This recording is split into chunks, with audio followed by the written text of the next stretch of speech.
अस्सलाम वालेकुम व्यूअर्स, कैसे हैं आप? उम्मीद है कि आप खैरियत से होंगे। हम आज इस क्लास में दो इम्पोर्टेंट स्ट्रक्चर डिस्कस कर लेंगे जिसमें हम आई वुड इफ़ आई कुड का इस्तेमाल सीखेंगे। उसके साथ साथ बाय आस्किंग होम इसका इस्तेमाल सीखेंगे कि ये कब इस्तेमाल होते हैं। उर्दू के किन जुमलों को इंग्लिश में ट्रांसलेट करने के लिए हम इनको इस्तेमाल कर लेते हैं। आज के इस क्लास में तफसीलन इसको डिस्कस कर लेंगे। वो तमाम व्यूअर्स जिन्होंने अभी तक चैनल सब्सक्राइब नहीं किया, आप चैनल सब्सक्राइब करके बेल का आइकन दबा लें ताकि हर नया नोटिफिकेशन आपको आसानी से मिल सके। तो आइए इनको वन बाय वन डिस्कस कर लेते हैं।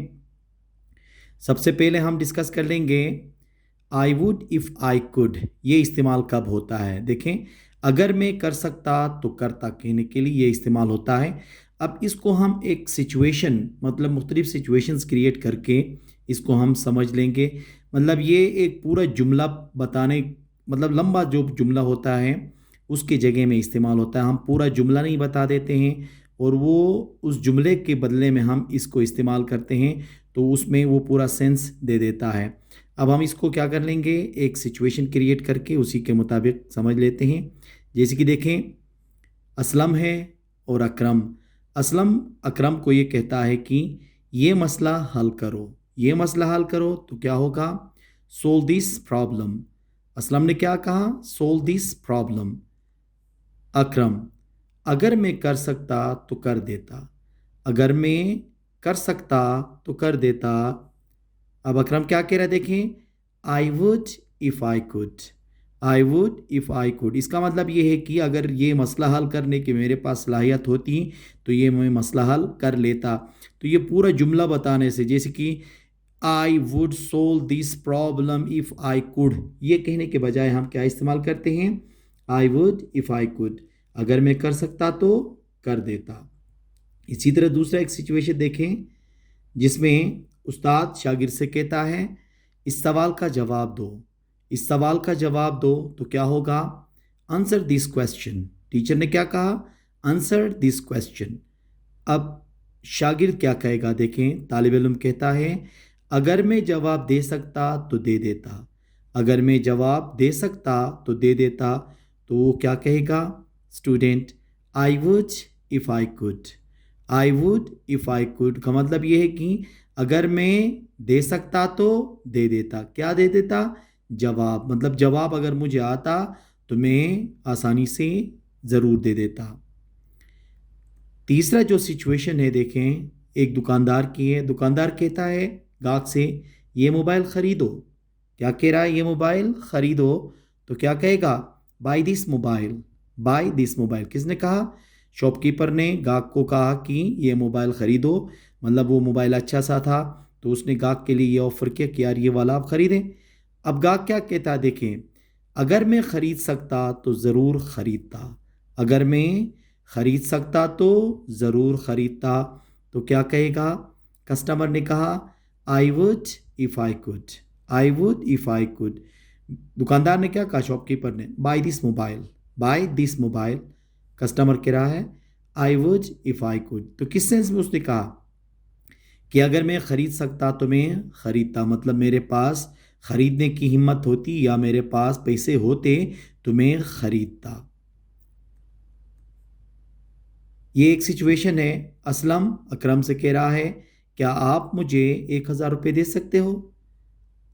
तो क्या होगा, देखें, can you give me 1,000 rupees. Can you give me 1,000 rupees.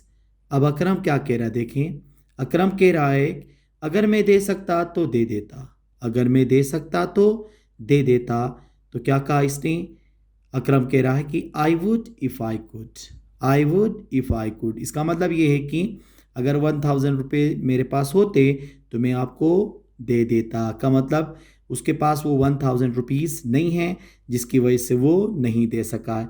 तो ऐसे जो हमारे रोज़मर्रा ज़िंदगी में एक दूसरे से क्वेश्चन आंसर्स होते हैं या कोई हुक्म होता है। अब एक बंदा कहता है कि यार ये काम कर लो।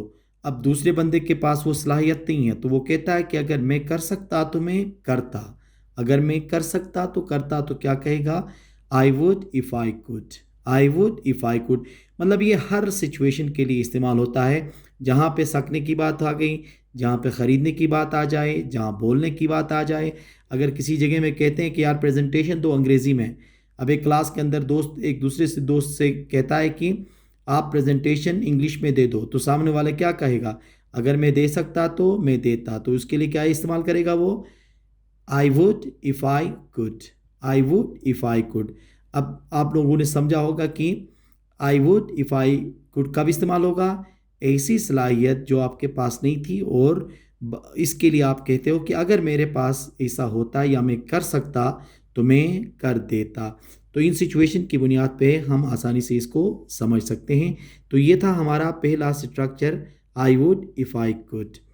अब दूसरा हमारे पास है बाय आस्किंग हूम, किससे पूछ के। ये अक्सर हम उर्दू में इस्तेमाल करते हैं। किससे पूछ के आए हो, किससे पूछ के आपने ऐसा किया, किससे पूछ के आपने ये मोबाइल ख़रीदा है। ऐसे जुमले हम अक्सर अपने रोज़मर्रा ज़िंदगी में इस्तेमाल करते हैं। तो ये कैसा होगा, देखें इसका फार्मूला ये होगा कि बाय आस्किंग होम शुरू में लगेगा, फिर उसके बाद हेल्पिंग वर्ब, फिर आगे सब्जेक्ट, फिर आगे वर्ब, फिर अदर वर्ड। अब यहाँ पे मैंने वर्ब को इसी तरह से रखा है, इसके अंदर मैंने कुछ भी नहीं लिखा है कि first form, second form, third form, क्योंकि ये सिचुएशन या टेंस के मुताबिक हेल्पिंग वर्ब क्या होगा, चेंज होता चला जाएगा। तो ऑटोमेटिकली आगे वर्ब उस हेल्पिंग वर्ब के साथ साथ क्या होगा, उसके मुताबिक उसको चेंज करना होगा। अब जैसे कि देखें मिसाल, किससे पूछ के आपने ये गाड़ी ख़रीदी।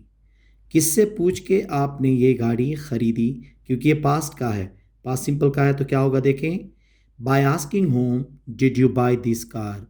Bye asking whom did you buy this car. किससे पूछ के आपने उसे पैसे दिए। किससे पूछ के आपने उसे पैसे दिए। Bye asking whom did you give him money.